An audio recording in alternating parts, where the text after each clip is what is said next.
Ես մի խնդրանք ունեմ, պահենք այս ջերմությունը, այս ջերմությունն ամես պրկելու այս սարը օրերի, դաժան օրերի մեջ, այս մի բուր ջերմությունը, մենք ստեցել ենք մի տուն,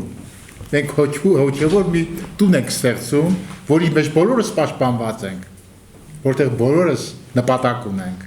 որտեղ բոլորս քույր ու եղբայր ենք, եւ քանի որ էլի կարոտեցի իմ Արցախին, հայրիկս ինձ ասում էր, թե մենք ափինյաններս եկել ենք Արցախից, պապաս է ինձ ասել, ես ինձ համարում եմ խալիս լորեցի, հա, բայց պապաս ասում է մենք ափինյաններս եկել ենք Արցախից, երևի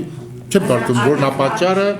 բայց ինձ համար կա հայրենասիրության մեկ պատկեր, ինձ համար կա մարդուն գնահատելու մեկ չափանիշ, դեմոկրատ ես, դեմոկրատ չես, մանարխիստ ես, թագավորանիստ ես, ինչ գաղափար